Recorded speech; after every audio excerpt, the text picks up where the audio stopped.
अरे शुभम भाई, हाँ हाँ हाँ भाई। यार नवरात्रि की महिमा बताओ। क्या इसमें यही है तो है कि 9 दिन देवी के व्रत रख लिए, आखिरी दिन पूजा कर लिया, कन्या खिला दी, या उसके बाद भी कुछ मतलब होता है? कुछ बताओ, कुछ पता नहीं है, शुरू सोच रहा हूँ शुरू कर लूँ। कोई बात नहीं अमित भाई, जहाँ तक भगवती की इच्छा होगी मैं तुम्हें उचित ज्ञान प्रदान करने की कोशिश करूँगा। जी भाई। अमित भाई, ऐसा होता है कि नवरात्रि साल में 2 बार आती हैं। एक तो वो होली के बाद के समय होता है और ये शारदीय नवरात्रि में आती हैं। नवरात्रि की मेन महिमा क्या है कि 9 दिन माता जो है 9 माताएँ जो बोली जाती हैं, शैलपुत्री माता हैं, ब्रह्मचारिणी माता हैं, 9 देवी प्रकार की देवियाँ हैं। 9 देवी प्रकार की देवियों का वर्णन किया गया है दुर्गा सप्तशती में। ठीक है, दुर्गा सप्तशती में माता की महिमा का वर्णन किया गया है, जो महिषासुर, शुंभ निशुंभ और रक्तबीज जैसे राक्षसों का वध करती हैं और किस तरीके से करती हैं वो सब बताया गया है। लेकिन खैर, मैं इन सबसे हट के आपको अलग चीज़ बताता हूँ। देखिए क्या होता है कि माता शक्ति हैं, आध्यात्मिक देवी हैं, शक्ति कही जाती हैं। आपने कभी देखा होगा कि हनुमान का जो थे वो केसरी के पुत्र थे, भगवान ने नारायण अवतार लिया था धरती पे। माता की आप कभी भी पढ़िएगा तो माता की उत्पत्ति हुई है, शक्ति की उत्पत्ति होती है, शक्ति कभी जन्मी नहीं है। अच्छा। हाँ, शक्ति अजन्मा है। जिसका अजन्मा वो होता है जिसका कभी जन्म ना हुआ हो। मैं सप्तशती के द्वारा ही आपको ज्ञान प्रदान करने की कोशिश कर रहा हूँ। अजन्मा है शक्ति। जब शक्ति का एक और सिद्धांत भी है, आप कभी देखे होंगे अपने दैनिक जीवन में कि कोई शक्ति उत्पन्न होती है तो शक्ति उत्पन्न तो हो गई है, शक्ति को उत्पन्न नहीं किया जा सकता है, ना ही नष्ट किया जा सकता है। यदि माता हैं, माता एक बार आ गई तो माता हैं, लेकिन एक शक्ति के रूप में है, इसलिए उन्हें शक्ति कहा जाता है, आध्यात्मिक देवी। मगर शक्ति का स्वरूप बदला जाता है। यही एक हमारा थर्मोडायनेमिक्स का लॉ भी है। ऊर्जा को ना ही उत्पन्न किया जा सकता है, ना ही नष्ट किया जा सकता है। ऊर्जा को एक स्वरूप से दूसरे स्वरूप में बदला जा सकता है। अब आ जाते हैं दोबारा शक्ति पे। क्या होता है, जब माता शक्ति की उत्पत्ति होती है तो भगवान शंकर जो बोले जाते हैं, उनके दिव्य तेज की प्रकट होता है। भगवान शंकर के मुख से दिव्य तेज प्रकट होता है। उसके बाद में भगवान विष्णु के मुख से भी तेज प्रकट होता है। दोनों ही जो हमारे देवता हैं, जो भगवान शंकर हैं, भगवान शिव हैं, दोनों ही देवताओं की जो शक्ति प्रकट होती है पुंज के रूप में, वो जाके आसमान में एक आकार लेती है शक्ति का। उसके बाद में जो बाकी जो देवी देवता हैं वो भी आते हैं। अगर वो शक्ति तो उत्पन्न हो गई, अब शक्ति को और शक्तिशाली करना है तो इंद्र क्या करते हैं, अपने हाथ से ऐरावत हाथी दे दिया, या आपने वज्र दे दिया। जो आपके यम हैं उन्होंने अपनी गदा दे दी। ठीक है, भगवान समुद्र हैं, उन्होंने मणियों की माला दे दी, कमल की माला दे दी जो कभी ना मुरझाने वाला माला है, तो ढाल तलवार दे दी हमने।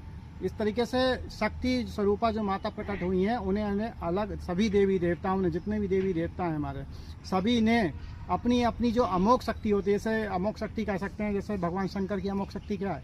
त्रिशूल। भगवान विष्णु की अमोघ शक्ति क्या है? सुदर्शन चक्र। तो सबने अपनी एक एक अमोघ शक्ति माता को देखे। जब भी आपने माता की फोटो देखी होगी, तमाम अस्त्र शस्त्रों से वो अष्टभुजाधारी है और तमाम अस्त्र शस्त्रों से लैस हैं। इतनी शक्ति से कोई लैस है? कोई नहीं है। भगवान शिव अपना त्रिशूल रखते हैं, भगवान विष्णु अपना सुदर्शन चक्र रखते हैं, लेकिन माता की जब भी आप देखोगे तो अष्टभुजाधारी माता हैं और उनके पास सभी शक्तियाँ हैं। उनके गले में मणियों की माला है। कभी आप ध्यान से देखिएगा जाके माता की फोटो में, तो उनकी मणियों की माला और कमल जो कभी नहीं मुरझाने वाले कमल, वो कभी नहीं मुरझाते हैं, गले में पड़े हुए हैं माता के। अब शक्ति को उत्पन्न हो गई। अब शक्ति की उत्पत्ति जब हो गई तो शक्ति की उत्पत्ति किस उद्देश्य से हुई? जो हमारे राक्षस जो उत्पन्न हुए थे, महिषासुर हुए थे, उनका एक ही कहना था कि मैं जब भी मरूं तो नारी के हाथों मरूं, नारी ही मेरा एक वध कर सकती है और कोई नहीं। ठीक है, अब वापस मैं इतिहास में उसमें नहीं जाना चाहता हूँ। आप शक्ति का असली महत्व फिर दोबारा से बताना चाहता हूँ। 9 दिन की देवियों का जब पूजन होता है तो हमारी आपकी ये देखिए बैकबोन है, पूरा यहाँ से लेके पूरा ये मेरुदंड बोल सकते हैं, बैकबोन कर सकते हैं। इस बैकबोन में क्या है बता सकते हैं अमित भाई? अष्टचक्र, कुंडलिनी चक्र जो इसमें समाहित है। और कुंडलिनी शक्ति को क्या कहते हैं? नहीं पता कुंडलिनी भाई। माता। तो शक्ति, वो शक्ति और ये शक्ति दोनों को मिला दोगे तो शक्ति, 2 शक्तियां हैं, दोनों एक ही हैं, बस आपकी मेरुदंड में समाई हुई है। आप पहले दिन माता शैलपुत्री होती हैं जो हमें साहस और दृढ़ता प्रदान करती हैं। कभी आप बैठिए शाम के समय में, आप ध्यान लगाइए। आप जब पहली बार जब ध्यान लगाने बैठेंगे तो आपको अंधकार दिखेगा, टोटल अंधकार। आप मन विचित्र होगा आपका, आपको ऐसा लगेगा कि क्या देख रहे हैं, कभी बार आंखें खुलेंगी कभी बंद होंगी, मन एकाग्रित नहीं होगा। तो माता शैलपुत्री का कहना है साहस और दृढ़ता, पहले अंदर अपने दृढ़ता लाइए, अपने आप को एकाग्रित करिए, दृढ़ता लाइए। हम नहीं उठेंगे 45 मिनट तक, हम ध्यान लगाएंगे 45 मिनट से पहले नहीं उठेंगे। तो इसका कहने का सिद्ध 45 मिनट। और आपको लास्ट देवी बताएं महागौरी, जो हाथ में कमल पुष्प लिए हुए हैं। पहले मैंने आपको शुरुआत बता दिया और फिर मैं आपको अंत बता रहा हूँ, बीच की चीज़ें मैं आपको बाद में बताता हूँ। लास्ट में जब आप देखोगे तो कमल का फूल, माता जो है कमल का फूल लिए हुए हैं। अब उस कमल का फूल का मतलब पता है आपको क्या है? गौतम बुद्ध की आपने देखी है फोटो? हाँ देखिए। महावीर की देखी है? उनके हाथ में क्या है? कमल का फूल।